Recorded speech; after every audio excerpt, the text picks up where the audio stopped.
আপনারা শুনছেন আধার 48। আমার পরিবারে আমি বড় মেয়ে। আমার নাম স্বর্ণা। আমার ছোট বোনের নাম লতা। তার বয়স এখন 10 বছর আর আমার বয়স 19 বছর। বাবা ব্যাংকে ছোটোখাটো একজন কর্মকর্তা। মা আমাদের সাথে বাড়িতেই থাকে। একদিন বাবা অফিস থেকে ফিরে আমাদের সবাইকে তার ঘরে ডাকলো। আমরা সবাই তার ঘরে যাই। বাবা আমাদেরকে বলে, আজকে আমি অনেক খুশি। কেন বাবা, আজকে তুমি এত খুশি কেন? বাবা আমাদেরকে বলে, অনেক কষ্ট করে কিছু টাকা জমিয়েছে আর কম দামে একটা ভালো জমিও পেয়ে গেছে। আমরা তখন বাবার কাছে জানতে চাই, সত্যি বাবা, আমরা জমি কিনবো? বাবা বলে, হ্যাঁ, একটা ভালো জমির সন্ধান পেয়েছে, সেখানে আগামীকাল আমরা সবাই যাব। যদি আমাদের পছন্দ হয় তাহলে জায়গাটা কিনে নেব, তারপর সেখানে আমাদের নতুন বাড়ি তৈরি করব। বাবা আমাদেরকে বলে, জানিস আর কতকাল আর ভাড়া বাড়িতে থাকবো? আমার না ভাড়া বাড়িতে থাকতে একেবারেই ইচ্ছে করে না। আমাদের নিজেদের একটা বাড়ি হবে, কতকাল আর ঢাকা শহরে ভাড়া বাড়িতে থাকবো। এখন তো নিজেদের একটা বাড়ি দরকার, তাই না? আমরা তখন বাবার কাছে জানতে চাই, কিন্তু সেই জায়গাটা আসলে কোথায় বাবা? বাবা আমাদেরকে বলে, জায়গাটা হচ্ছে ঢাকা কেরানীগঞ্জের খুব কাছে, আমার অফিসের খুব পাশাপাশি। সেখান থেকে তোর কলেজটাও অনেক কাছে। আমরা তো শুনে অনেক খুশি হই। পরের দিন সবাই মিলে আমরা সেই জায়গাটা দেখার জন্য যাই। জমিটা ঠিকঠাকই আছে, কিন্তু আমি লক্ষ্য করলাম জমিটার আশেপাশে তেমন কোনো বাড়ি ঘর নেই। অনেক দূরে দূরে কিছু বাড়ি ঘর দেখা যাচ্ছে, কিন্তু জায়গাটার দাম এত কম পেয়ে আমরা জায়গাটা কিনে ফেলি। তারপরে সেখানে শুরু হয় পাইলিংয়ের কাজ। একদিন কলেজ থেকে ফেরার পথে ভাবলাম যাওয়ার সময় আমাদের সেই জায়গাটা দেখে যাব, সেখানে বাড়ির কাজটা কত দূর আগালো। আমি হাঁটতে হাঁটতে আমাদের সেই জায়গাটার কাছে আসি। এসে দেখি অনেক সুন্দর করে আমাদের জায়গাটায় পাইলিং করছে আর নতুন বাড়ি নির্মাণ করছে। ঠিক তখনই সেই সাইডের কন্ট্রাক্টর আমার কাছে এসে বলে, আপনি শফিকুর রহমানের মেয়ে না? জি চাচা, আমার বাবার নামই শফিকুর রহমান। এটা আমাদেরই জায়গা, যেখানে এখন আপনারা আমাদের জন্য বাড়ি তৈরি করছেন। তখন কন্ট্রাক্টর চাচা আমাকে বলেন, আপনি একটু দাঁড়ান, আপনাকে কিছু একটা দেওয়ার আছে। কোথাও যাবেন না কিন্তু, এখানে দাঁড়ান। এটা বলে কন্ট্রাক্টর চাচা সেই সাইডের দিকে এগিয়ে গেল। 2 মিনিট পর সে সেখান থেকে একটা বাক্স নিয়ে আমার কাছে এলো। এই ধরুন, এই বাক্সটা আমরা কাজ করার সময় মাটির নিচে পেয়েছি। আমার জায়গায় যদি অন্য কেউ হতো তাহলে এই বাক্সটা নিজের কাছেই রেখে দিত, কিন্তু আমি তেমন ব্যক্তি না। আমি খুব সৎ আর ইমানদার একজন ব্যক্তি। এটা এখন আপনাদের জিনিস, তাই আপনাদের কাছে ফিরিয়ে দিলাম। এটা আপনি আপনার বাবার কাছে দিয়ে দিবেন। আমি চাচার কাছ থেকে সেই বাক্সটা হাতে নেই। তারপরে বলি, ঠিক আছে চাচা, এই বাক্সটা আমি আমার বাবার কাছে দিয়ে দেব। আমি সেখান থেকে আবারও আমার বাড়িতে চলে আসি। বাড়িতে আসার পর আমি সেই বাক্সটাকে আমার ঘরে নিয়ে যাই। বাবা অফিস থেকে ফিরলে বাবাকে দিয়ে দেব, এমনটাই ভেবেছিলাম। কিন্তু রাতে যখন বাবা অফিস থেকে ফিরে বাড়িতে আসে, আমার সেই বিষয়টা আর মাথায় থাকে না। আমার ঘরে আমি একাই ঘুমাতাম, আমার ছোট বোন মার সাথে ঘুমাতো। রাতে আমি যখন পড়ার টেবিলে পড়তে বসলাম, কিছুক্ষণ পড়ার পর আমি খুব হালকাভাবে একটা কান্নার শব্দ আমার কানে পাচ্ছিলাম। কিন্তু আমি যখন পড়া থামিয়ে দেই আর ভালো করে শোনার চেষ্টা করি আসলে সেই শব্দটা কোথা থেকে আসছে, কিন্তু আমি তখন আর কোনো কান্নার শব্দ শুনতে পাই না।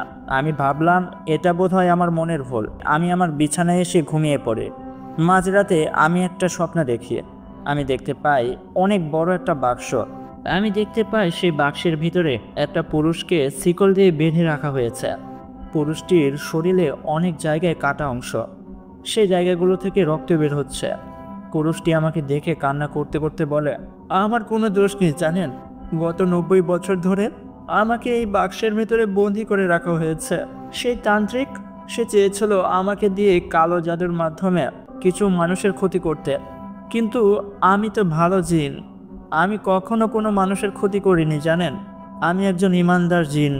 আমি চেয়েছিলাম সকল মানুষকে উপকার করব, কিন্তু সেই তান্ত্রিক আমাকে বন্দি করে এসব কাজ করার জন্য অনেক অত্যাচার করত।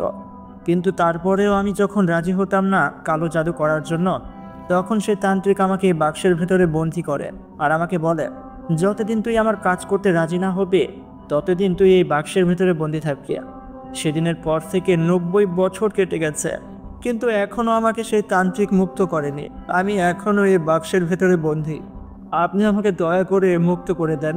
আমি এই কষ্ট আর নিতে পারছি না, দয়া করুন। আমি সেই মায়াবী পুরুষটির কান্না দেখে নিজেও কান্না করে দেই। ঠিক তখনই আমার মা আমাকে ডাকে, এই এই সন্না, এই সন্না ওঠ। আমি ঘুম থেকে জেগে উঠি। মা আমাকে বলে, কি রে সন্না, কি হয়েছে তোর? তুই কান্না কেন করছিস? আমি আমার চোখে হাত দিয়ে দেখি আমার চোখ বেয়ে টল টল করে পানি পড়ছে। আমি মাকে বলি, মা ও কিছু না, একটা খারাপ স্বপ্ন দেখেছি, সেই কারণে এই স্বপ্নের মাঝে কান্না করছিলাম। আমি সকালে নাস্তা করে আমার কলেজে চলে আসি। কলেজে আসার পর আজকেও আমি দেখি আমার বেস্ট ফ্রেন্ড শাইলা আমাদের কলেজে আসেনি। গত 1 সপ্তাহ ধরে শাইলা আমাদের কলেজে আসছে না। কি হয়েছে তার? শাইলা হচ্ছে আমার ছোটবেলার বান্ধবী, তার সাথে আমার অনেক ভালো সম্পর্ক, আমরা একই সাথে কলেজে পড়ি। কিন্তু গত 1 সপ্তাহ ধরে শাইলা কলেজে আসছে না। আজকে আমি সিদ্ধান্ত নেই কলেজ থেকে বাড়িতে ফেরার পথে শাইলাদের বাড়িতে একবার ঘুরে যাব, দেখব তার কি হয়েছে, সে কেন কলেজে আসছে না। কলেজ ছুটি হওয়ার পর আমি শাইলাদের বাড়িতে আসি। শাইলার মাকে আমি জিজ্ঞেস করি, শাইলার কি হয়েছে আন্টি, সে কেন কলেজে আসছে না? 1 সপ্তাহ হয়ে গেছে। শাইলার মা তখন আমাকে বলে, তোমাকেও এই বিষয়ে কিছু বলেনি? মা, তুমি জানো শাইলা কত অসুস্থ, সে বোধহয় আর বাঁচবে না। এটা বলে আন্টি কান্না করে দেয়। আমি আন্টিকে বলি, আন্টি কি হয়েছে আমাকে বলেন তো। তখন চাচা ঘর থেকে বের হয়ে আসে। চাচা আমাকে বলে, তুমি নিজেই দেখে যাও না কি হয়েছে। আমি ঘরে প্রবেশ করি। আমি দেখি বিছানার সাথে শাইলা শুয়ে আছে, কিন্তু এই কি অবস্থা তার, পুরো শরীর শুকিয়ে গেছে, ঠিকভাবে উঠে বসতে পারছে না। আমি চাচাকে বলি, তার কি হয়েছে চাচা? তখন শাইলা খুব কষ্ট করে বিছানার সাথে উঠে বসে আর তার বাবা মাকে বলে, মা, বাবা, তোমরা একটু ঘরের বাইরে যাও, আমি ওর সাথে কিছু কথা বলতে চাই। তখন আঙ্কেল আন্টি ঘরের বাইরে চলে যায়। শাইলা আমাকে বলে, দোস্ত, দরজাটা লাগিয়ে দে। আমি ওর কথা মতো দরজাটা লাগিয়ে দেই। তারপরে ওর কাছে গিয়ে বসে আর তার কাছে জানতে চাই, কি হয়েছে তোর, এই অবস্থা কি করে হলো? তখন শাইলা আমাকে বলে, আসলে আমার সাথে কি হচ্ছে জানিস, প্রতি রাতে 5টি জিন ওরা আমার সাথে সহবাস করে।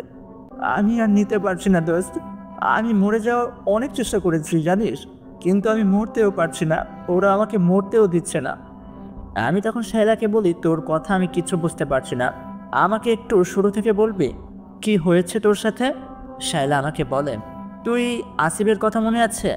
ওই যে যে আমাকে ভালোবাসা দিবসে কলেজের সবার সামনে প্রপোজ করেছিল, কিন্তু আমি তাকে মানা করে দিয়েছিলাম।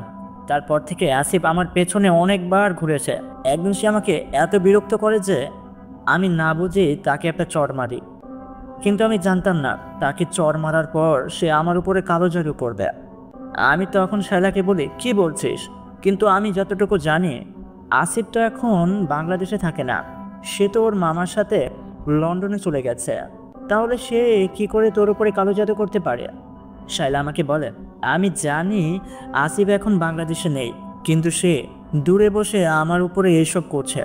সে আমার উপরে 5টি খারাপ জিন চালান করেছে, সেই জিনগুলোই আমার সাথে প্রতি রাতে এইসব করে। তুই জানিস, একদিন রাতে আমি ঘুমিয়েছিলাম, তখন আসিফ বিদেশে চলে গেছে, বাংলাদেশে থাকে না। আমি মাঝরাতে অনেক ঠান্ডা অনুভব করি। এটা দেখে আমি আমার পায়ের কাছে থাকা আমার কম্বলটা শরীরে মুড়িয়ে নেই।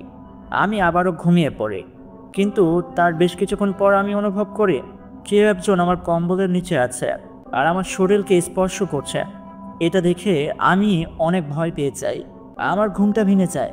ঠিক তখনই আমি লক্ষ্য করি আমার শরীরে কোনো পোশাক নেই, আমি পুরোপুরি উলঙ্গ। এটা দেখে তো আমি ঘাবড়ে যাই।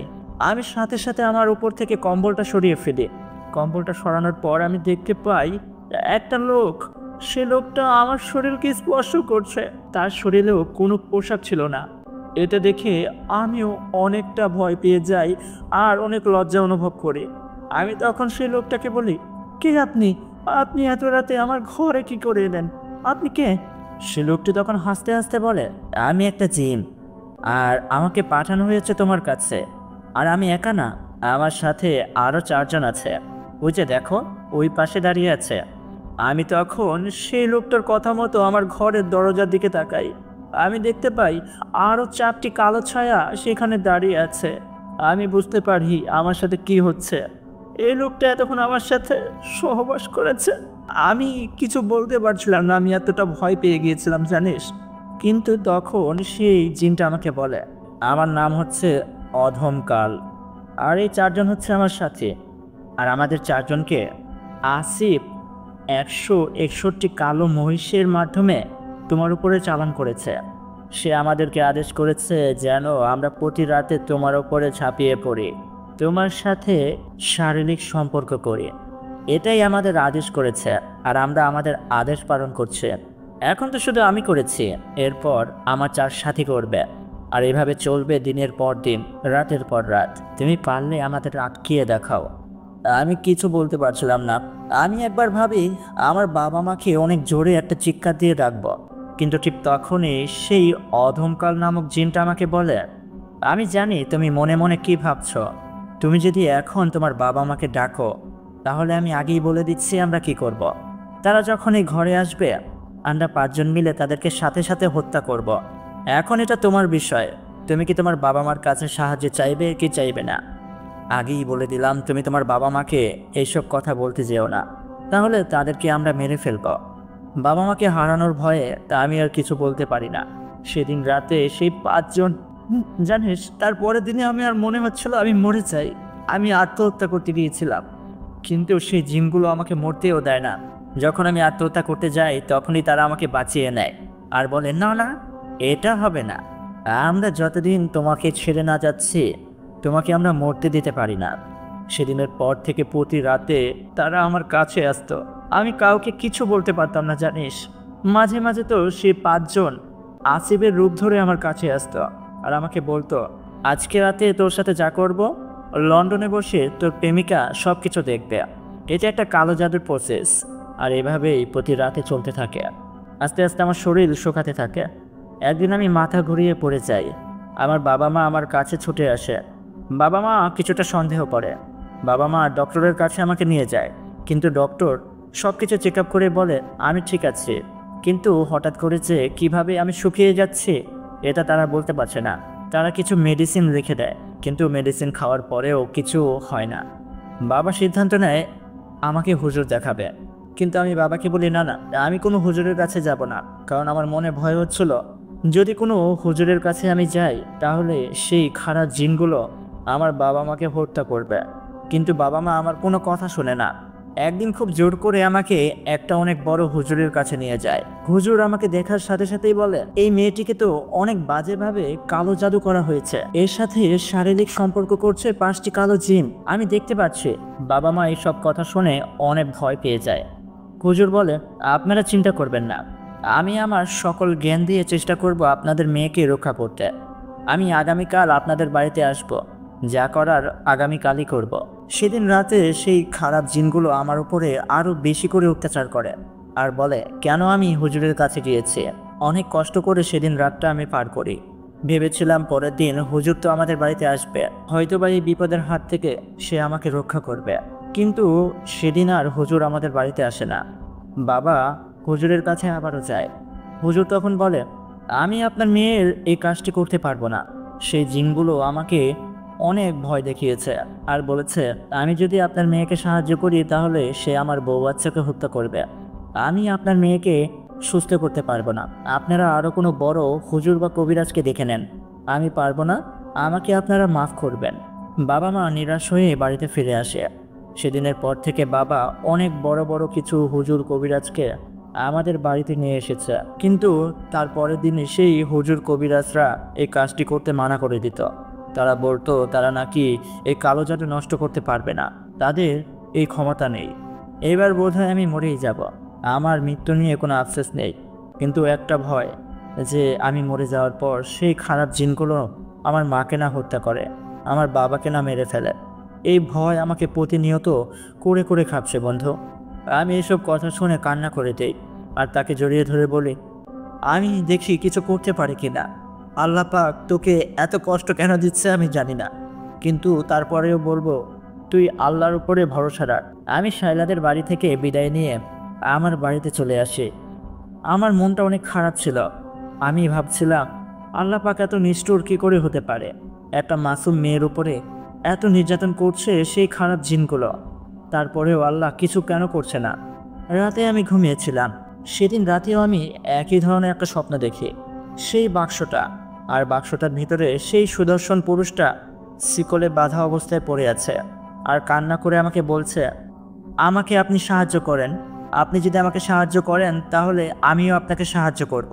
আমি যদি চাই সেই খারাপ জিনগুলোর হাত থেকে আপনার বান্ধবীকে মুক্ত করতে পারবো। সেই অধমকাল প্রতি রাতে আপনার বান্ধবীর সাথে যা করছে, এটা অনেক বড় একটা পাপ কাজ। আপনার বান্ধবী মারা যাবে, আপনি আমাকে মুক্ত করে দেন। আমি আপনাকে কথা দিচ্ছি, আমি আপনার কোনো ক্ষতি করব না, আমি কারো কোনো ক্ষতি করব না। বরঞ্চ আমাকে যদি আপনি মুক্ত করেন তাহলে আমি আপনার বান্ধবীর শাইলাকে এই কালো জাদুর হাত থেকে বাঁচাতে পারবো। আমি আপনাকে বলে দেব যে কি করতে হবে, কি করলে আপনার বান্ধবী সেই জিনগুলোর হাত থেকে মুক্ত পাবে। দয়া করে আপনি আমাকে বাক্সের ভেতর থেকে মুক্ত করেন। তখনই আমার ঘুমটা ভেঙে যায়। আমি ঘুম থেকে জেগে উঠি। আমি ভাবছিলাম, সেই বাক্সটা কি আমার খোলা দরকার? আসলে কি সেই বাক্সের ভিতরে কোনো জিন বন্দি অবস্থায় পড়ে আছে? আমি আমার আলমারির ভিতর থেকে সেই বাক্সটা আমার হাতে নেই আর দেখতে পাই বাক্সটার মুখে ছোট্ট একটি তালা। আমি ভাবছিলাম, আমি কি এই বাক্সটা খুলব? এটা খোলা কি আমার উচিত হবে? যদি সত্যি সত্যি কোনো জিন এটার ভিতরে বন্দি অবস্থায় থাকে, তাহলে তাকে মুক্ত করলে যদি আমাকে সাহায্য করে। আমি এগুলো ভাবছিলাম। আমার ঘর থেকে ছোট্ট একটা হাতুড় নিয়ে সেই বাক্সের মুখে থাকা ওই তালার উপরে আমি বারবার আঘাত করি। একটা পর্যায়ে সেই তালাটা ভেঙে যায় আর বাক্সটা আমি খুলে দিই। বাক্সটা খোলার সাথে সাথেই এক ধরনের সাদা ধোঁয়া দিয়ে আমার পুরো ঘর তলিয়ে যায়, যেটা দেখে আমি অনেক ভয় পেয়ে যাই। আমি আমার খাটের উপরে উঠে আসি আর গুটিসুটি হয়ে একটা পাশে বসে পড়ি। বাক্সটা খুলে কি আমি অনেক বড় ভুল করলাম? এখন যদি সেই জিনটা আমাকে মেরে ফেলে?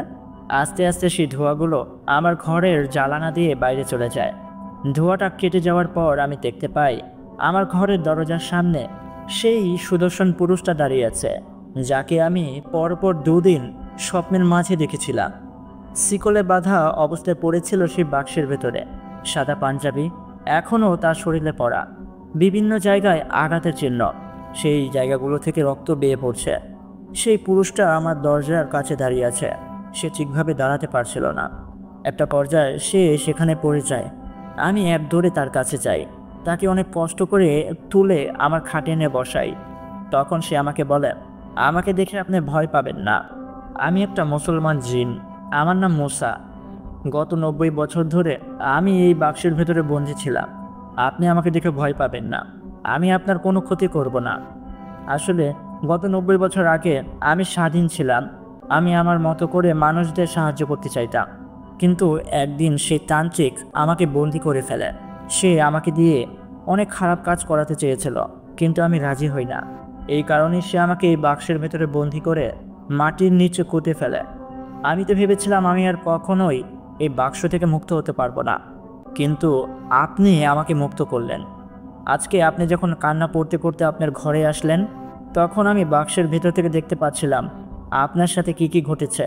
আপনার বান্ধবীর শাইলা কত বড় বিপদে আছে। আমি তখন ভয় কাটিয়ে জিন মুসাকে বলি, আপনি কি আমাকে সাহায্য করতে পারবেন? আমার বান্ধবীর শাইলাকে সেই খারাপ জিনেদের হাত থেকে রক্ষা করতে পারবেন? অবশ্যই পারবো, কিন্তু এখন আমি অনেক দুর্বল। আমি এখনই আপনাকে কোনো সাহায্য করতে পারছি না, কিন্তু আপনি একটা কাগজ আর একটা কলম আমার কাছে এনে দেন। আমি তখন একটা সাদা কাগজ আর একটা কলম তার কাছে নিয়ে আসি। সে আমাকে কিছু আয়াত সেখানে লিখে দেয় আর আমাকে বলে, আপনি আগামীকাল আপনার বান্ধবীদের বাড়িতে আবার যাবেন।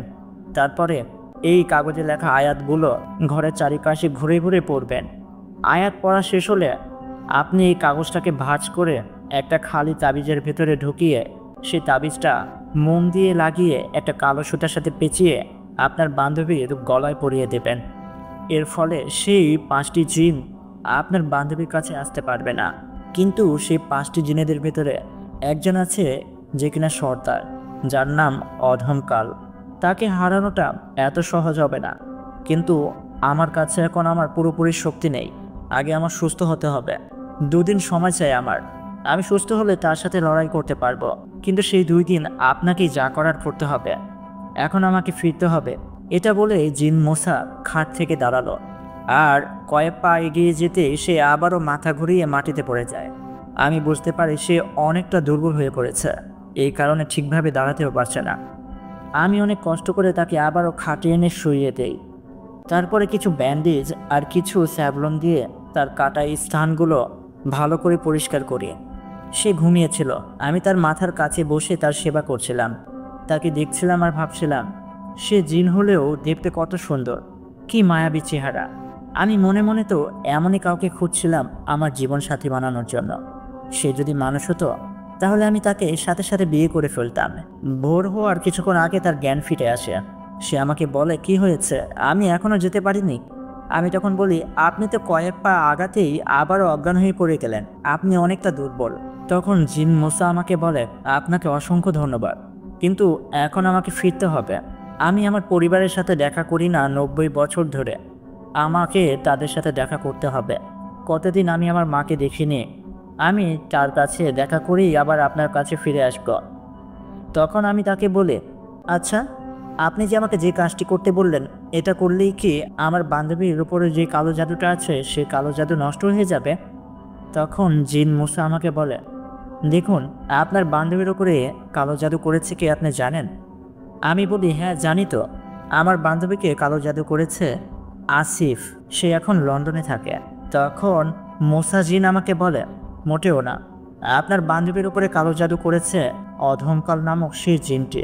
আসলে এই জিনটির কাজই হচ্ছে কোনো যুবতী মেয়ের উপরে কালো জাদু করে তার সাথে শারীরিক সম্পর্ক গঠন করা। শুধু সে একা না, তার সাথে তার 4 জন সাথীও আছে। আপনার বান্ধবীকে সুযোগ পেয়ে তার উপরে কালো জাদু করেছি এরা। তারপরে একটা মিথ্যা গল্প সাজিয়েছে, বলেছে সেই আসিফ আপনার বান্ধবীর উপরে কালো জাদু করেছে, কিন্তু আসিফ এই ঘটনার বিষয়ে কিছুই জানে না। কিন্তু আপনি চিন্তা করবেন না, আজকে যখন আপনি আপনার বান্ধবীর বাড়িতে যাবেন আর যে কাজগুলো শিখিয়ে দিয়েছে সে কাজগুলো করবেন, এই কাজগুলো করলে তো সেই খারাপ 5টি জিন আপনার বান্ধবীর কাছে আসতে পারবে না, কিন্তু সেই 5টি জিন আপনার ক্ষতি করতে চাইবে। তাই আমি আপনাকে সাবধান করছি, আপনার বান্ধবীর বাড়ি থেকে ফেরার পর আপনি আপনার শরীরটা সবসময় বন্ধ করে রাখবেন। আপনি আয়াতুল কুরসি পড়ে ঘরটাকেও পারলে বন্ধ করে রাখবেন, যেন সেই অধমকাল আর তার সাথীরা আপনার কোনো ক্ষতি না করতে পারে। এটা বলে জিন মূসা আমার ঘর থেকে অদৃশ্য হয়ে যায়। সাথে সাথে চারিপাশে ফজরের আজান দিতে শুরু করে। আমি সকালবেলা কলেজে না গিয়ে সোজা চলে যাই আমার বান্ধবী শাইলাদের বাড়িতে। শাইলার বাড়িতে আসার পর আমি সোজা তার ঘরে চলে আসি। আঙ্কেল আন্টি আমার কাছে এসে বলে, কী রে মা, হঠাৎ করে আবারও আমাদের বাড়িতে এলে? আমি বলি, আপনারা কিছু বলবেন না, আমার কিছু কাজ করতে হবে। এটা বলে আমি সেই কাগজে লেখা আয়াতগুলো ঘরের চারপাশে 4 বার পড়ি। তারপরে শাইলার বাবাকে বলি, আঙ্কেল, আপনি বাজার থেকে একটা কালো সুতা, একটা তাবিজ আর একটা মোম এক দামে কিনে নিয়ে আসেন। তখন আঙ্কেল আমাকে বলে, এইগুলো দিয়ে কী করবে? আমি বলি, আঙ্কেল, যেটা বলছি সেটা করেন। আমি আমার বান্ধবীকে সুস্থ করার একটা চেষ্টা করছি, আমি চাই আমার বান্ধবীকে সুস্থ করতে। তখন আন্টি আমার কাছে এসে বলেন, এত বড় বড় হুজুর কবিরাজ এসে কিছু করতে পারলো না, তুমি কি করবে মা? আমি তখন আঙ্কেল আন্টিকে সব কিছু খুলে বলি, জিন মূসা আমাকে কি কি করতে বলেছে আর তার সাথে আমার কিভাবে পরিচয় হলো, সব কিছু শুনে আঙ্কেল চলে যায় বাজারে। আর আন্টি আমার হাত ধরে বলে, তুই পারবি আমার মেয়েটাকে সুস্থ করতে। মা, তোর হাতে ধরছি, আমার মেয়েকে এই যন্ত্রণার হাত থেকে মুক্ত কর। আমি আন্টিকে বলি, আপনি এত ভেঙে পড়বেন না, আল্লাহ পাক যখন বিপদ দিয়েছে অবশ্যই সেই বিপদের হাত থেকে রক্ষা করার একটা রাস্তাও আমাদেরকে বলে দেবে, আপনি চিন্তা করবেন না। আঙ্কেল বাজার থেকে একটা তাবিজ, একটা কালো সুতা আর একটা মোম কিনে নিয়ে আসে। তারপর আমি সেই তাবিজের ভেতরে সেই কাগজটিকে ভাঁজ করে ভিতরে ঢুকিয়ে দেই আর মোম দিয়ে সেই তাবিজের বাইরের অংশটা পুরোপুরি লাগিয়ে দেই। এরপর সেই কালো সুতায় পেঁচিয়ে আমার বান্ধবী শাইলার গলায় পরিয়ে দেই। আমি শাইলাকে বলি, তুই চিন্তা করিস না, এখন সেই অধমকাল আর তার সাথীরা তোর কাছে আসতে পারবে না, কিন্তু এখনও পুরোপুরি বিপদ কেটে যায়নি, তোর উপর থেকে সেই কালো জাদুটা নষ্ট করতে হবে যে করেই হোক। শাইলা আমাকে বলে, কিন্তু তুই এই কাজ কী করে করবি? আসিফ তো এখন লন্ডনে থাকে, তুই তাকে কি করে বাংলাদেশে আনবি আর এই কালো জাদু নষ্ট করবি? আমি তখন আমার বান্ধবীকে বলি, এই কালো জাদুর পেছনে আসিফের কোনো হাত নেই। আসিফ এইসব বিষয়ে কিচ্ছু জানে না। এই কালো জাদু করেছে সেই জিনটা, অধমকাল, যে কিনা তোর সাথে সর্বপ্রথম শারীরিক সম্পর্ক করেছে। সেই তোর উপরে কালো জাদু করেছে। সে একটা খারাপ জিন, তার কাজই হচ্ছে এগুলো। তুই চিন্তা করিস না, আমি একটা ভালো জিনের সাথে সম্পর্ক করতে সক্ষম হয়েছে। সে আমাকে কথা দিয়েছে তোকে এই বিপদের হাত থেকে রক্ষা করতে সে আমাকে সাহায্য করবে। তুই একটা জিনের দেখা পেয়েছিস, কিন্তু কি করে? আমি তখন মোসা জিনের বিষয়ে সব কিছু আমার বান্ধবীকেও বলি। আমি বলি সে 90 বছর ধরে একটা বাক্সের ভিতরে বন্দি ছিল। আমি তাকে মুক্ত করেছি। এই কারণে সে আমাকে কথা দিয়েছে তোকে সাহায্য করবে। তুই চিন্তা করিস না, আমি আগামীকাল সেই জিনকে নিয়ে তোর কাছে আসবো। তারপরে এই কালো জাদুটা কিভাবে নষ্ট করা যায় সেটা দেখব। আমি আমার বান্ধবীর বাড়ি থেকে আমার বাড়িতে ফিরে আসি। বাড়িতে আসার পর আমি মার সাথে রান্নার কাজে হাত লাগাই। সারাদিন এত কাজের মাঝে আমি মুসা জিনের কথাগুলো ভুলে যাই। সে যে আমাকে বলেছিল আমার বান্ধবীর বাড়ি থেকে ফিরে আসার পর আমার ঘর, আমার শরীর সব কিছু বন্ধ করে রাখে, সেগুলো আমি করতে পারি না। আমি একটা পর্যায়ে ভুলে গিয়েছিলাম। সারাদিন কাজ করে অনেক ক্লান্ত হয়ে পড়েছিলাম। রাতে খুব তাড়াতাড়ি আমি আমার ঘরে এসে ঘুমিয়ে পড়ি। কিন্তু মাঝরাতে আমার অনেক ঠান্ডা লাগতে শুরু করে। হঠাৎ করে এমন ঠান্ডা কেন লাগছে আমি বুঝতে পারছি না। চারিপাশে এত গরম, তারপরও এত ঠান্ডা লাগছে। আমি আমার কম্বলটা নিয়ে আবারও ঘুমিয়ে পড়ি। কিন্তু কিছুক্ষণ পরেই আমি অনুভব করি কম্বলের ভিতরে কেউ একজন আছে। আমি উঠে বসি আর কম্বলটা সেখান থেকে সরিয়ে ফেলে। আমি দেখি আমার বিছানার ভেতরে একটা পুরুষ। সেই পুরুষটা আমার পাশেই শুয়ে আছে। সেই পুরুষটার চোখের রং নীল রঙের। সেই পুরুষ একটা বিচ্ছিরি হাসি দিয়ে আমাকে বলে, আমি হচ্ছি অধমকাল। তুই কি চাস তোর বান্ধবীর উপর থেকে আমি আমার নজর সরিয়ে ফেলি, তাই তো? ঠিক আছে, আজকের পর থেকে আমি আর তোর বান্ধবীর কাছে যাব না। তাছাড়া একটা ফুলের রস খেতে আর কত ভালো লাগে বল? তোকে দেখে মনে হচ্ছে তোর ফুলে এখনো কেউ হাত দেয়নি। তোকেই তো আমার দরকার। এটা বলে সে অধমকাল আমার দিকে এগিয়ে আসে আর বলে, কিরে, ভয় পাচ্ছিস? ভয় পাওয়ার কোনো দরকার নেই। আমি তো একা না রে, এখানে আরও আছে। দেখ দেখ, ওই যে দেখ আমার 4 সাথী, তারাও অপেক্ষা করছে। জলদি কর, আমার কাজ শেষ হলে তারা আসবে। এটা বলে অধমকাল আমার দিকে ছুটে আসে। আমি অনেক ভয় পেয়ে যাই। আমার গলা দিয়ে কোনো শব্দ বের হচ্ছিল না। অধমকাল আমার পোশাকটা টেনে ছিঁড়ার চেষ্টা করে। আমি নিজের ইজ্জত রক্ষা করার জন্য যথেষ্ট শক্তি খাটাই, কিন্তু তার সাথে আমি শক্তিতে পেরিয়ে উঠছিলাম না। আমি ভাবছিলাম আজকেই বোধহয় আমার ইজ্জত চলে যাবে। আমি আমার সম্মানটা রক্ষা করতে পারলাম না। হে আল্লাহ, তুমি কোথায়? এই বিপদের হাত থেকে আমাকে রক্ষা করো। ঠিক তখনই কেউ একজন অধমকালের পেছন থেকে তার মাথায় আঘাত করে আর অধমকাল খাট থেকে নিচে পড়ে যায়। আমি দেখতে পাই আমার সামনে দাঁড়িয়ে আছে জিন মুসা। মুসা আমার কাছে এসে বলে, আপনার কোনো ভয় নেই, আমি চলে এসেছি।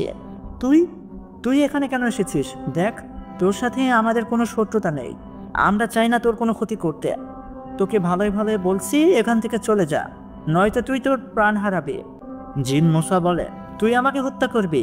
আরে আমার জীবনের মালিক তো উপরওয়ালা, তুই কি করে আমাকে হত্যা করবি? তোর হাতে আমার মৃত্যু লেখা নেই, বরঞ্চ আমার হাতে তোর মৃত্যু লেখা আছে। তোকে আমি হুঁশিয়ার করে বলছি, ভালো চাস তো এখান থেকে চলে যা, নয়তো তুই আর তোর 4 সাথী এখানেই মারা পড়বি আমার হাতে। অধমকাল বলে, তুই যা করলি ভালো করলি না। আমি আমার শিকার অবশ্যই ভোগ করব। আমি তাকে ছেড়ে যাব না। তুই পারলে আমাদেরকে আটকিয়ে দেখাস। তখনকার মতো অধমকাল আর তার বাকি 4 সাথী আমার ঘর থেকে অদৃশ্য হয়ে যায়। আমি অনেক ভয় পেয়ে গিয়েছিলাম। মুসা আমার কাছে এসে বলে, ভয় পাওয়ার কোনো দরকার নেই, আমি তো চলে এসেছি। আমি তো আপনাকে বলেছিলাম যেন আপনি আপনার শরীরটা বন্ধ করে রাখেন, পাশাপাশি আপনার ঘরটাকেও বন্ধ করে রাখেন। আপনি কেন আমার কথা শুনলেন না? এমনটা যদি করতেন তাহলে তো তারা আপনার কাছে আসতে পারতো না। আমি বলি, আমি ভুলে গিয়েছিলাম। তখন জিন মুসা আমাকে বলে, দেখুন, আমি সব কিছু জানতে পেরেছি। আপনার বান্ধবীর উপরে অধমকাল যে কালো জাদুটা করেছে, সেই কালো জাদুর বস্তুগুলো সে একটা বটগাছের নিচে লুকিয়ে রেখেছে।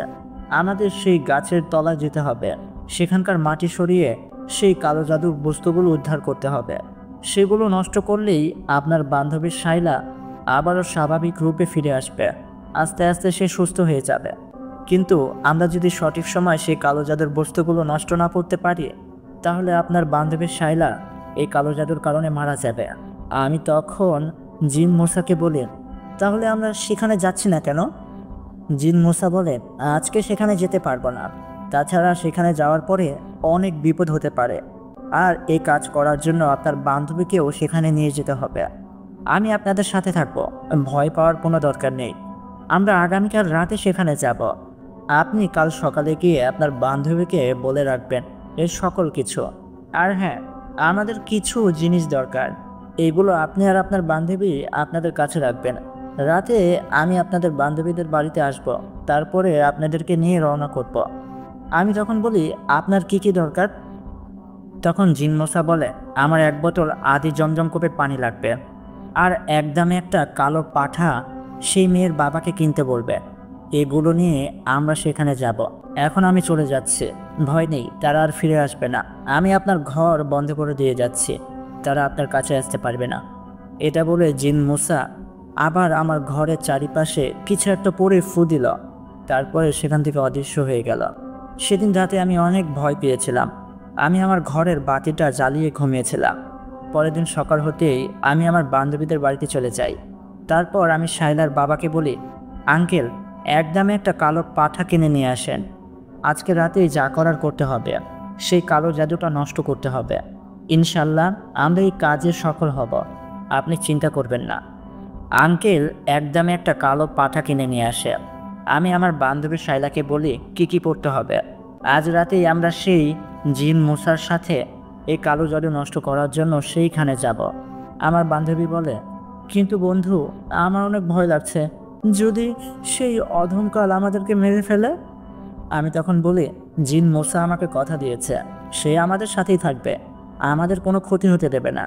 আর তুই জানিস, কাল রাতে সেই অধমকাল আর তার 4 সাথী আমার উপরে ঝাঁপিয়ে পড়েছিল। আমি তো ভেবেছিলাম আমার ইজ্জতও তারা নিয়ে নেবে, তারা আমার সাথে সহবাস করবে। কিন্তু সঠিক সময় জিন মূসা এসে আমার ইজ্জত রক্ষা করেছে। সে যদি সঠিক সময় না আসতো, তাহলে বোধহয় আমার ইজ্জতও আমি রক্ষা করতে পারতাম না। সে অনেক ভালো একটা জিন, সে আমাদের কোনো ক্ষতি হতে দেবে না।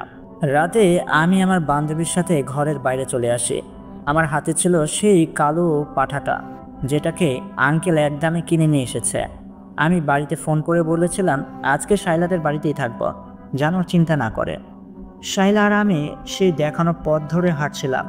ঠিক তখনই আমাদের সামনে এসে উপস্থিত হয় জিন মূসা।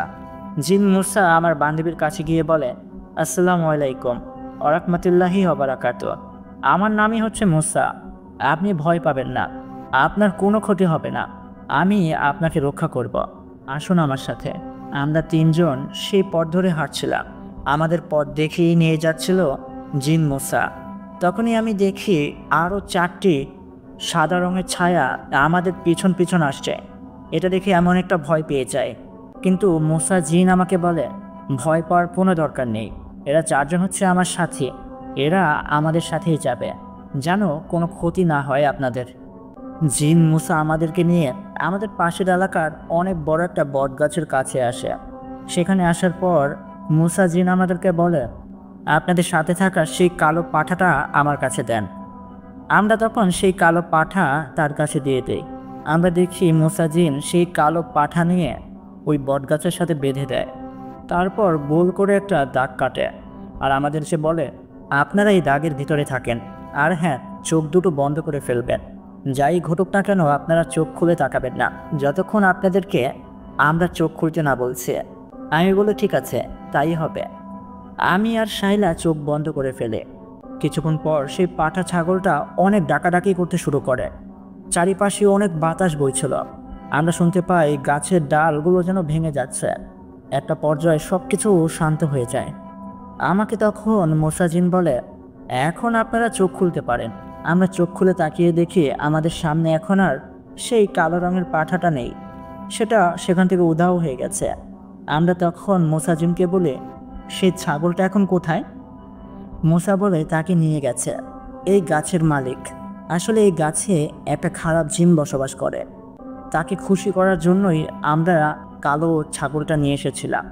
আর হ্যাঁ, সে যদি খুশি না হতো তাহলে আমরা এই কাজটি করতে পারতাম না। এখন সে আমাদেরকে অনুমতি দিয়েছে যেন আমরা খোদাই করতে পারি। 20 মিনিট মাটি সরানোর পর আমরা দেখতে পাই একটা পুঁটলি, লাল রঙের পুঁটলি। সেই পুঁটলিটা আমরা মাটির নিচ থেকে উঠিয়ে নিয়ে আসি।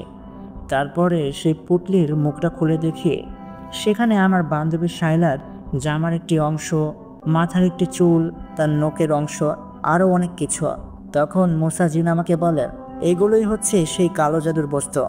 আপনাদেরকে যে বলেছিলাম 1 বোতল আদি জমজম কূপের পানি আনতে, এনেছেন? আমরা বলি, হ্যাঁ এনেছি তো। আমরা ব্যাগের ভেতর থেকে সেই পানির বোতলটা মুসা জিনের হাতে দেই। মুসা জিন সেই পানিগুলো সেই কালো জাদুর বস্তুর উপর ঢেলে দেয়। কিন্তু ঠিক তখনই চারিপাশে আবারও বাতাস বইতে শুরু করে। হঠাৎ করে আমার বান্ধবী শায়লা মোটা কণ্ঠে কথা বলতে শুরু করে। সে বলে, কী রে, কী ভেবেছিলে আমি চলে গেছি? তোকে ভয় পেয়েছি? আরে না, আমি কোথাও যাইনি। আমি সঠিক সময়ের অপেক্ষা করছিলাম। এই মুসা, তুই যদি এখান থেকে চলে না যাস তাহলে এই মেয়েটিকে আমরা হত্যা করব। এই মেয়েটির ভিতরে আমরা 5 জন প্রবেশ করেছি। আমরা কিন্তু চাইলেই তাকে হত্যা করতে পারি, এটা তুই খুব ভালো করে জানিস। মুসা জিন তখন বলে, আমরা চলে যাচ্ছি, তুই এই মেয়েটিকে ছেড়ে দে। তখন আমার বান্ধবীর ভিতরে থাকা অধমকাল বলে, না না, এক কাজ কর, তোদের যাওয়া দরকার নেই। এখন আমি স্বর্ণার সাথে সহবাস করব এখানে এই অবস্থায়। তুই শুধু তাকিয়ে তাকিয়ে দেখবি। সেদিন তো আমাকে আটকাতে পেরেছিলি, আমাকে তাড়িয়ে দিতে পেরেছিলি, কিন্তু আজকে কি করে তাড়াবে? তুই যদি এক পা এগিয়ে আসিস তাহলে আমি শায়লাকে হত্যা করব। মুসা বলে, ঠিক আছে, তুই তারপরও এই মেয়েটিকে হত্যা করিস না। মুসা কয়েক পা পিছনে চলে যায়। তারপরে আমার বান্ধবীর ভিতরে থাকা সে 5টি জিন আমার উপরে ঝাঁপিয়ে পড়ে। আমি দেখি আমার বান্ধবীর চোখগুলো লাল হয়ে আছে। সে আমাকে এক ধাক্কায় মাটিতে সরিয়ে দেয়। সে বলে, আজকে ওর ভিতরে থেকেই তোর সাথে সহবাস করব। দেখতে চাই কত মজা পাই আমরা। এটা বলে সে আমার জামার একটি অংশ টেনে ছিঁড়ে ফেলে। তারপর আমার ঘাড়ে চুমু খেতে শুরু করে। আমি সাহায্য চাইছিলাম জিন মুসার কাছে। আমি বলছিলাম, আমাকে সাহায্য করুন, এই সরো। কিন্তু আমার বান্ধবী শায়লার শরীরে এখন অনেক শক্তি চলে এসেছে, কারণ তার ভিতরে এখন 5টি জিন প্রবেশ করেছে। আমার পুরো শরীরে তার হাতগুলো বুলাতে শুরু করে। ঠিক তখনই জিন মুসাক আমার বান্ধবীর পিছনে এসে 1 বোতল আদি জমজমের পানি পুরোটা তার শরীরে ঢেলে দেয়, যার ফলে আমার বান্ধবী অনেক জোরে চিৎকার দেয়। আর তার ভিতর থেকে বের হয়ে আসে 5টি জিন, অধমকাল আর তার বাকি 4 সাথী। জিন মুসা তখন তার বাকি 4 সাথীকে বলে, ওদেরকে এখান থেকে পালাতে দিও না, ওদেরকে এখানেই হত্যা করো। জিন মুসার আদেশ পেয়ে তার বাকি 4 সাথী তাদের উপরে ঝাঁপিয়ে পড়ে। আর মুসা জিন ঝাঁপিয়ে পড়ে অধমকাল নামক সেই খারাপ জিনটার উপরে। জিন মুসা অধমকালের গলা চেপে ধরে আর বলে, তুই তোর জীবনে কত পাপ কাজ করেছিস, আজকে প্রত্যেকটা কাজের জন্য তোকে শাস্তি দেব। তুই কত সাধারণ মেয়ের জীবন নষ্ট করেছিস। এটা বলে অধমকালের গলা এমনভাবে চেপে ধরে যে সে ছটফট করতে করতে মারা যায়। অধমকাল মরে যাওয়ার পর মুসা জিন তার গলাটা ছেড়ে দেয়। আমরা দেখি সে মাটিতে পড়ার সাথে সাথে একটা কালো কাক হয়ে গেল। তার বাকি 4 জন সাথীকেও মুসা জিনের সাথীরা হত্যা করেছে। আমরা দেখি চারপাশে আরও 4টি কাক মাটিতে পড়ে আছে। তখন জিন মুসা আমার কাছে এসে বলে, অধমকালের খেলা এখানেই শেষ। সে আর কখনোই কোনো মেয়েকে নষ্ট করতে পারবে না। সে তার শাস্তি পেয়েছে। এখন আপনারা বাড়িতে ফিরে যেতে পারেন। আজকের পর থেকে আপনার বান্ধবী শায়লার আর কোনো বিপদ হবে না। আমি আপনাকে কথা দিয়েছিলাম যে আমি আপনার বান্ধবী শায়লাকে রক্ষা করব। আমি আমার কথা রেখেছি। এখন আমাকে ফিরতে হবে। আপনারা ভালো থাকবেন। এটা বলে জিন মুসা আর তার বাকি 4 জন সাথী সেখান থেকে অদৃশ্য হয়ে যায়। আমিও আমার বান্ধবী শায়লাকে নিয়ে বাড়িতে চলে আসি। আঙ্কেল আন্টি আমার কাছে এসে বলে, আমার মেয়ে কি সুস্থ হয়ে গেছে? আমি আঙ্কেলকে বলি, জি আঙ্কেল, আল্লাহর অসীম রহমতে আপনার মেয়ে সুস্থ হয়ে গেছে। আপনি মাদ্রাসা এতিমখানায় কিছু টাকা দান করে দেবেন।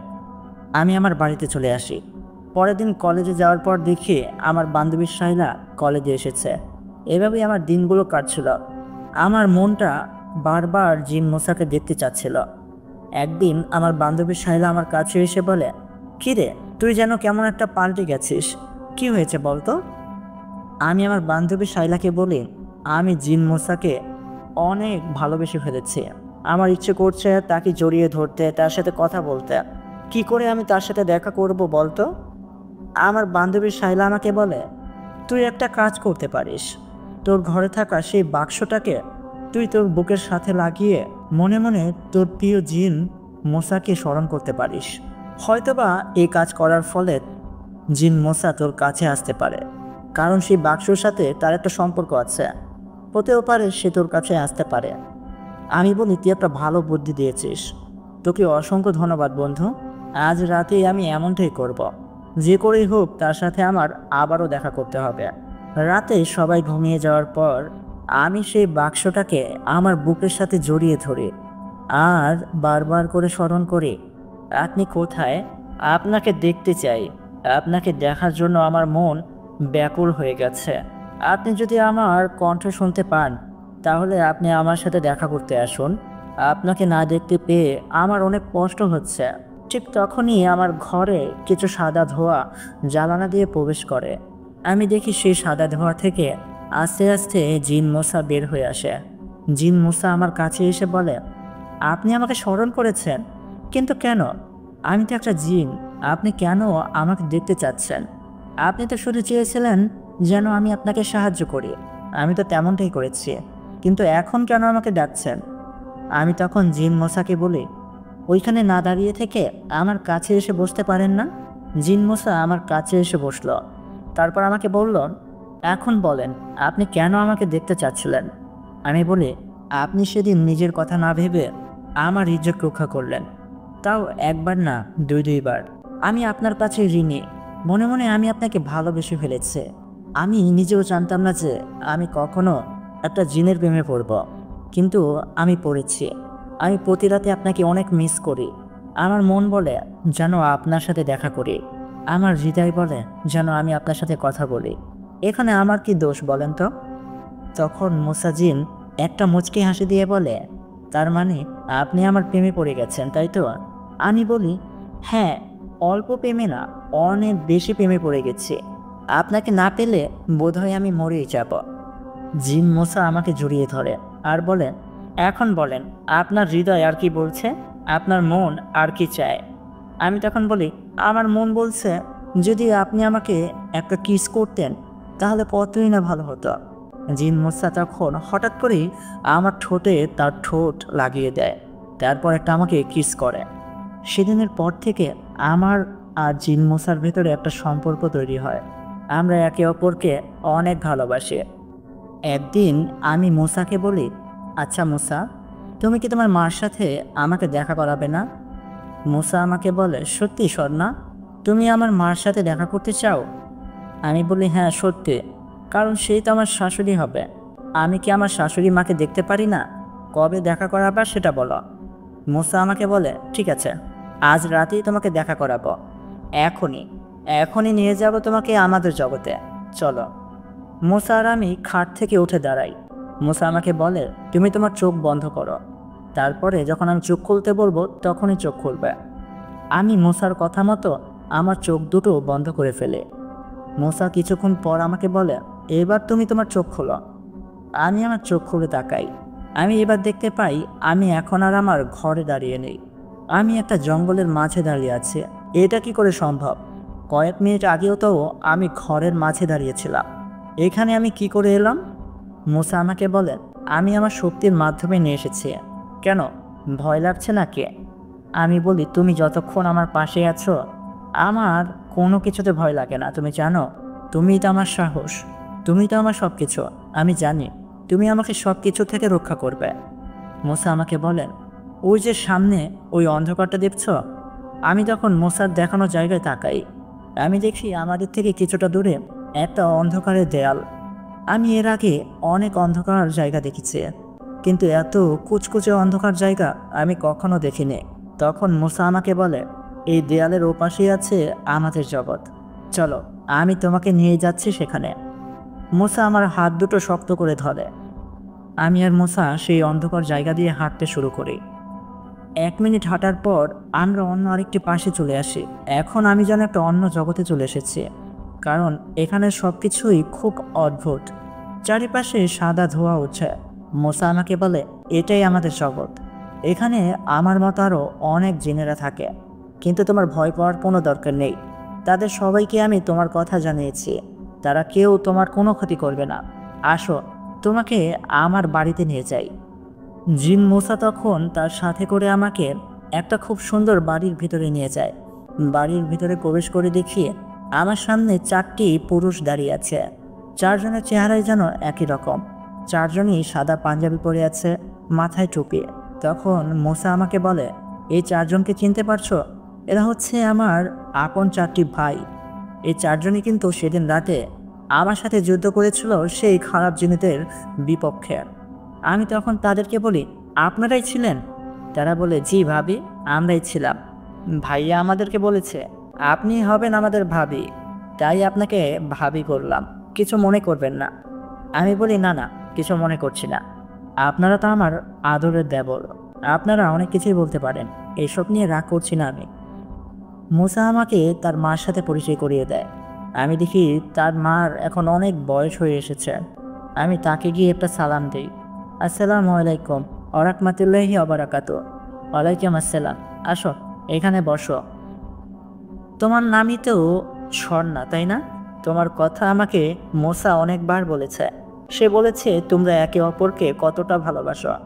কিন্তু মা, আমি এখন তোমাকে প্রশ্ন করছি, তোমাকে কি মুসা কোনোভাবে ভয় দেখিয়ে ভালোবাসার জন্য বাধ্য করেছে? তাহলে তুমি আমাকে বলতে পারো, আমি তাকে বকে দেব। আজকের পর থেকে তোমাকে আর সে কখনোই বিরক্ত করবে না। আমি তখন তাকে বলি, না না, সে আমাকে ভয় দেখাবে কেন? আমি তো তাকে ভয় দেখিয়ে ভালোবাসতে বাধ্য করেছি। আমার কথা শুনে মুসার মা হেসে দেয় আর বলে, তুমি কি আমার এই পাগল ছেলেটাকে বিয়ে করবে? আমি বলি, আপনি যদি আপনার পাগল ছেলের হাতটা আমার হাতে তুলে দিতে পারেন, তাহলে আমি অবশ্যই তাকে সারা জীবন সেবা করব। আপনার মতো পারবো না আমি জানি, কিন্তু আমি চেষ্টা করব যেন সে সবসময় ভালো থাকে। আমার কথা শুনে মুসার মা বলে, আমি আজকে অনেক খুশি জানো। আমি জানি আমার হাতে আর বেশি সময় নেই, কিন্তু আমি চলে যাওয়ার আগে আমার ছেলেটাকে এমন কারো হাতে তুলে দিতে পেরে অনেক খুশি হয়েছে। আমি দোয়া করি তোমরা একে অপরকে এভাবেই সারা জীবন ভালোবেসে যাও। মুসা জিন তখন তার মাঠ থেকে বিদায় নিয়ে আমাকে নিয়ে আবারও আমার জগতে চলে আসে। আমি মুসাকে বলি, আচ্ছা আমরা বিয়ে করব কবে? মুসা আমাকে বলে, খুব তাড়াতাড়ি, যেদিন তোমার বাবা মা মেনে নেবে। আমি বলি, আমার বাবা মা কখনোই মেনে নেবে না। তারা কেন মেনে নেবে শুনে? তারা কি চাইবে কোনো জিনকে আমি বিয়ে করি? মুসা তখন বলে, এখন তো ভালোবাসার সিজন চলছে, আগে কিছুদিন চুটিয়ে প্রেম করি, তারপরে বিয়ে নিয়ে ভাবা যাবে। কিন্তু তুমি আমার উপরে বিশ্বাস রাখতে পারো, আমি তোমাকেই বিয়ে করব। তোমার বাবা মা যদি এই বিয়েতে রাজি না হয়, তাহলে তোমাকে নিয়ে পালিয়ে যাব। আর একবার পালিয়ে গেলে তোমাদের জগতের কেউ আর কখনো তোমাকে তোমাদের জগতে ফিরিয়ে নিয়ে আসতে পারবে না। আমি বলি, তাই বুঝি? প্রেম করার খুব ইচ্ছে, তাই না? দেখা যাবে বিয়ের পর তুমি আমাকে কত ভালোবাসো। মুসা আমাকে বলে, আমার এই ভালোবাসা কখনোই শেষ হবে না। আমরা একে অপরকে এভাবে সব সময় ভালোবেসে যাব। আল্লাহ পাকের কাছে আমি চাইব যেন তুমি আমার সাথে যুগ যুগ বছর ধরে বেঁচে থাকো। এভাবেই চলছিল আমার আর মুসার ভালোবাসার সম্পর্ক। একদিন রাতে আমি আমার ঘরে ঘুমিয়েছিলাম। মাঝরাতে আমি অনুভব করতে পারি আমার বিছানায় কেউ একজন আমাকে জড়িয়ে ধরে ঘুমিয়ে আছে। আমার ঘুমটা ভেঙে যায়। আমি ঘুরে তাকিয়ে দেখি মুসা আমাকে জড়িয়ে ধরে ঘুমিয়ে আছে। আমি তখন মুসাকে বলি, এই যে আপনি কখন এলেন শুনি, আর আমাকে এভাবে জড়িয়ে ধরে আছেন কেন? আপনার মতলবটা কি? মুসা বলে, খুব ইচ্ছে করছিল তোমাকে আদর করার জন্য, তাই তো তোমার কাছে এলাম। আমাকে একটু আদর দেবে? আমি বলি, দেখো, এইসব পাগলামি মাথা থেকে ছেড়ে ফেলো। বিয়ের আগে কিচ্ছু হবে না, বিয়ের পর যা হওয়ার তা হবে। এখন আমি কিচ্ছু করতে পারবো না। ভালোই ভালোই বলছি, তুমি তোমার জগতে ফিরে যাও। তখন মুসা বলে, ঠিক আছে, আমি চলে যাব, কিন্তু যাওয়ার আগে তো একটা কিস পেতে পারি। একটা কিস করো, তাহলেই আমি চলে যাব। আমি বলি, একটা মনে রেখো। সে বলে, হ্যাঁ, একটা করলেই হবে। আমি মুসাকে জড়িয়ে ধরি, তার ঠোঁটে ঠোঁট লাগিয়ে কিস করতেই যাব, ঠিক তখনই আমার ঘরের জ্বালানা দিয়ে কিছু সাদা ধোঁয়া ঘরের ভেতর প্রবেশ করে। আমি দেখতে পাই সেই সাদা ধোঁয়ার ভিতর থেকে বের হয়ে এলো জিন মূসা। এটা দেখে তো আমি পুরোপুরি হতবাক হয়ে যাই। ঠিক তখনই আমার বিছানায় থাকা সেই জিন মূসা অদৃশ্য হয়ে গেল। তারপরে আরেকটি মূসা আমার কাছে এসে বলল, এতক্ষণ তুমি যার সাথে কথা বলছিলে সে আমি ছিলাম না, সে ছিল একটা মায়াবী জিন। কিন্তু আমি কিছুতেই বুঝতে পারছি না একটা জিন কি করে আরেকটা জিনের রূপ ধারণ করতে পারে। এটা তো অসম্ভব। এতেই বোঝা যাচ্ছে সে জিনটা যে কত শক্তিশালী। আমরা যদি খুব দ্রুতই না জানতে পারি সে আসলে কে ছিল, তাহলে অনেক বড় ক্ষতি হতে পারে। চলো এখনই আমাদের জগতে যেতে হবে। আমি তখন মূসাকে বলি, কেন? তোমাদের জগতে যাব কেন? মূসা বলে, আমাদের জগতে একটা বয়স্ক জিন আছে যার নাম হচ্ছে ইখলাস। সেই ইখলাস দাদু আমাদেরকে বলতে পারবে আসলে এই জিনটা কে ছিল। সে সকল জিনেদের বিষয়ে অনেক কিছু জানে। চলো এখনই যেতে হবে, নয়তো অনেক দেরি হয়ে যাবে। আমি তখন মূসার সাথে তার জগতে আবারও আসি। মূসা আমাকে নিয়ে একটা অনেক বড় বাড়ির কাছে আসে। আমি দেখতে পাই সেই বাড়ির দরজার কাছে অনেক বড় জিনেদের লাইন। আমি তখন বলি, এত জিন এখানে কি করছে? মূসা বলে, আমাদের জগতে যদি কেউ কিছু জানতে চায় বা কিছু সন্ধান নিতে চায় তাহলে দাদুর সাথে দেখা করতে আসে। ইখলাস দাদু তখন তার প্রশ্নের উত্তর দিয়ে দেয়। আমরাও লাইনে দাঁড়িয়ে পড়ি। একটা সময় দাদুর সাথে আমরাও দেখা করতে পারি। আমি দেখি খুব বয়স্ক একটা জিন। মূসা আমাকে বলে, এই হচ্ছে আমাদের ইখলাস দাদু। দাদু আমাদেরকে বলে, এখানে এসে বসো।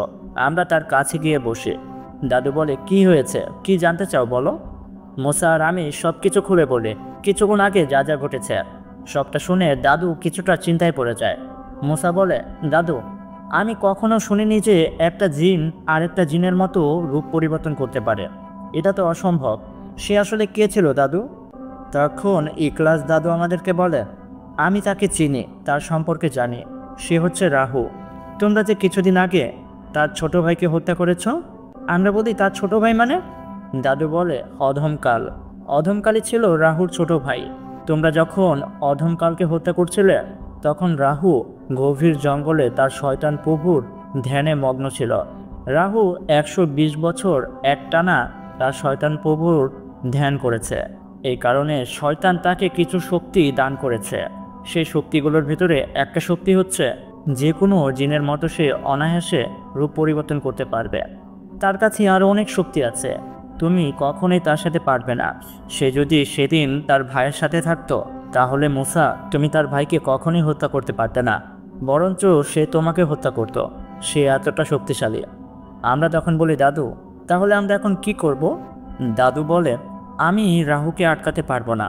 আমি তোমাদের দুজনকে দুইটা তাবিজ দিচ্ছি। এই তাবিজগুলো তোমরা তোমাদের হাতে বেঁধে ফেলো। আমার বিশ্বাস এই তাবিজগুলো যতক্ষণ তোমাদের কাছে থাকবে সে রাহু তোমাদের কোনো ক্ষতি করতে পারবে না।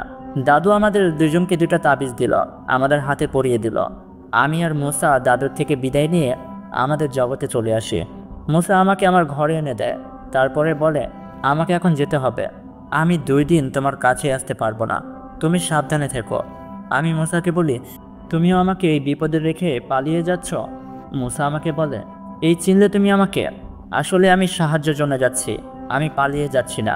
আমি কাপুরুষ না, আমি পালাবো না। আমি তার সাথে মোকাবেলা করব, কিন্তু আমার শক্তি তার থেকে খুব কম।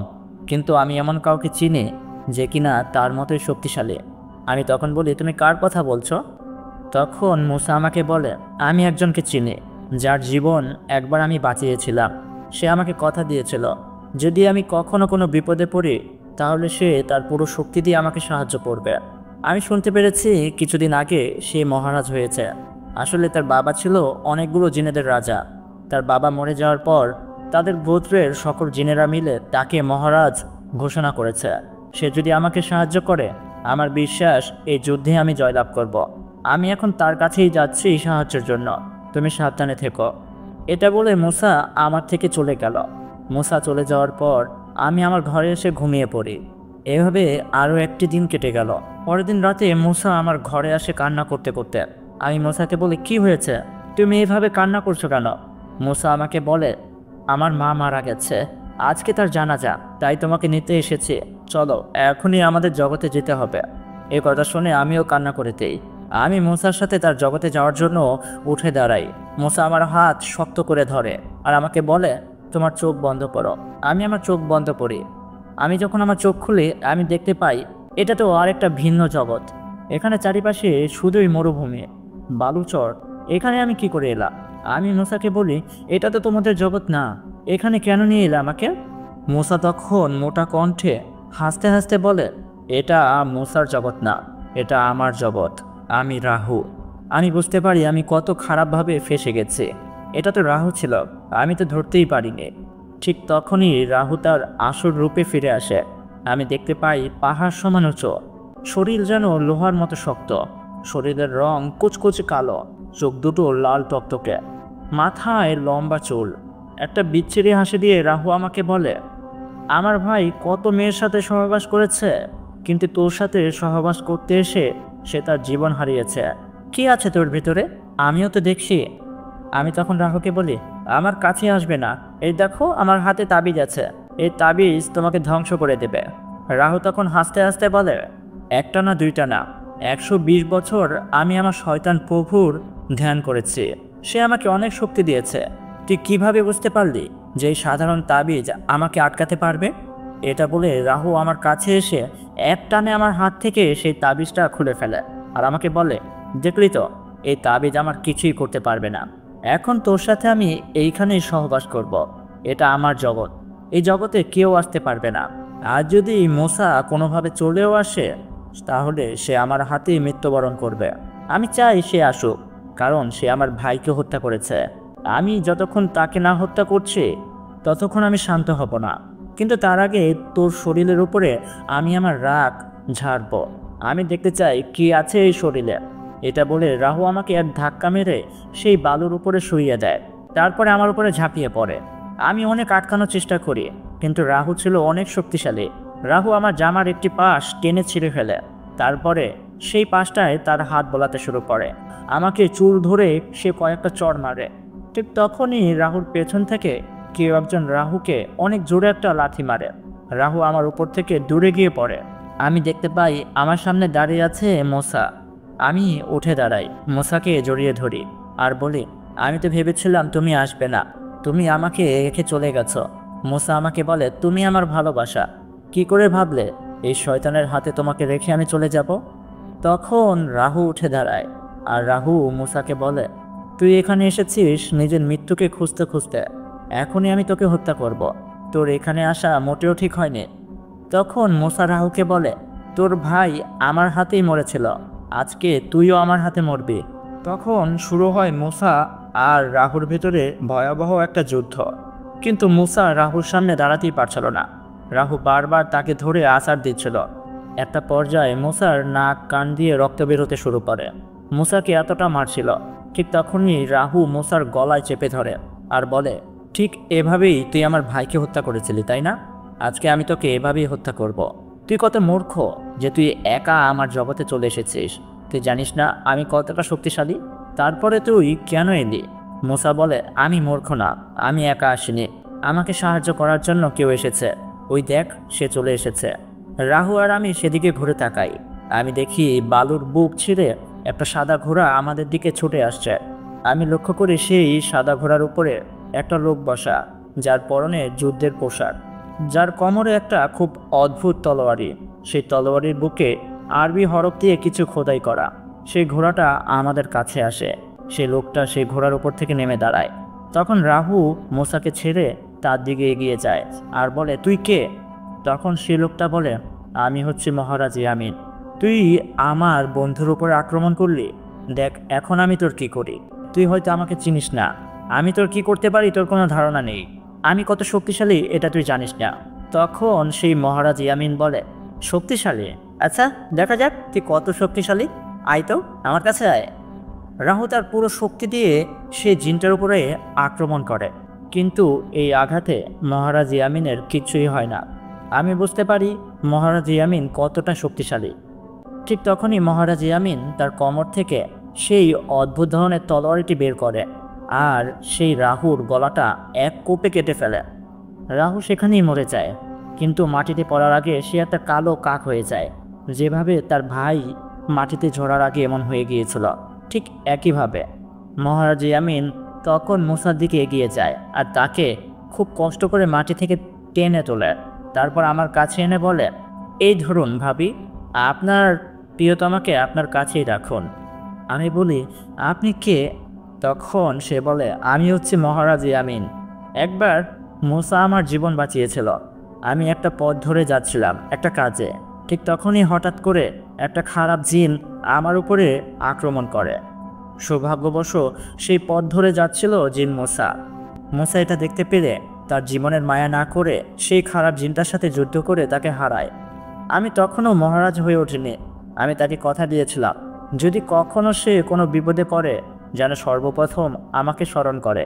এটা বলে মহারাজ ইয়ামিন আবারও সেই সাদা ঘোড়ার উপরে উঠে বসলো, আর ঘোড়াটি আবারও চলতে চলতে বাতাসের সাথে অদৃশ্য হয়ে গেল। আমি তখন মুসাকে বলি, সে কত ভালো তাই না? মুসা বলে, হ্যাঁ, সে অনেক ভালো। আর জানো, সেও একটা মানুষের মেয়েকে বিয়ে করেছে। কিছুদিন আগেই আমি গিয়েছিলাম তার বিয়েতে। তার ওয়াইফের নাম হচ্ছে সাদিয়া। তারও একটা কাহিনী আছে। এখন এসব কথা রাখো, চলো তোমাকে তোমার জগতে নিয়ে যাই। মুসা তখন তার শক্তির মাধ্যমে আমার জগতে আবারও আমাকে ফিরিয়ে নিয়ে আসে। আমার ঘরে এনে আমাকে বসায় আর বলে, কি ভয় পেয়েছ? আমি বলি, অনেক ভয় পেয়ে গিয়েছিলাম। আমি তো ভেবেছিলাম আমি বোধহয় সেখানেই মারা যাব। তখন মুসা আমাকে বলে, দেখো, আমাদের এই জিন জগতে অনেক শক্তিশালী জিন আছে, যেমনটা আমাদের মহারাজ ইয়ামিন। মহারাজ ইয়ামিনের থেকেও অনেক বড় বড় জিন আছে যারা তার থেকেও বেশি শক্তিশালী। আমাদের এই জগৎটা খুবই অদ্ভুত। আমাদের জগতে লুকিয়ে আছে হাজারো রহস্য। এই রহস্যের কোনো শেষ নেই। কিন্তু এখন চিন্তা নেই, আমাদের আর কেউ কখনো ক্ষতি করতে পারবে না। আমাদের বিপদ কেটে গেছে, রাহু চলে গেছে। রাহুকে চিরকালের মতো মহারাজ ইয়ামিন শেষ করে দিয়েছে। সে আর ফিরে আসবে না। এখন থেকে আমরা সুখে থাকবো, শান্তিতে থাকবো। আর এভাবেই মুসার সাথে আমার ভালোবাসার সম্পর্ক চলতেই থাকে। আমরা সিদ্ধান্ত নেই একটা সময় এসে আমরা পালিয়ে যাব, কারণ আমার বাবা মা কখনোই মুসার সাথে আমাকে বিয়ে দেবে না। একটা সময় যখন আমার বিয়ের বয়স হয়ে আসে, আমি মুসার সাথে বাড়ি থেকে পালিয়ে যাই। আর স্বপ্নের মাধ্যমে আমার বাবা মাকে একটা মেসেজ পাঠিয়ে দেই যে তারা যেন আমাকে খোঁজার চেষ্টা না করে, কারণ আমি একটা জিনের সাথে পালিয়ে গেছি। তারা হাজার খুঁজলেও আমার কোনো সন্ধান পাবে না। তারপর থেকে আমি মুসার সাথে তার জগতেই থাকি। মুসার মা আমাকে অনেক আদর করে, যেন আমার মায়ের মতো। মাঝে মাঝে আমি মার সাথে স্বপ্নের মাঝে কথা বলি। মা অনেক কান্না করে। মা আমাকে বলে, তোকে আর তোর স্বামীকে আমরা মেনে নিয়েছি, যদি সম্ভব হয় তাহলে কখনো না কখনো আমাদের সাথে দেখা করতে আসিস। আমি এই বিষয়টা মুসাকে জানাই। মুসা আমাকে বলে, ঠিক আছে, তোমার যদি ইচ্ছে হয় তাহলে আমরা অবশ্যই তোমাদের দুনিয়ায় তোমার বাবা মার সাথে দেখা করতে যাব। এই সুন্দর গল্পটি আমি এখানেই শেষ করলাম। তো প্রিয় লিসেনার, কেমন লাগলো আপনাদের সবার কাছে আজকের এই গল্পটি? অবশ্যই কমেন্ট করে জানাবেন। আমাদের এই চ্যানেলটি অবশ্যই সাবস্ক্রাইব করবেন। আল্লাহ হাফিজ। আসসালামু আলাইকুম। দেখা হবে নতুন কোনো গল্পের মাঝে।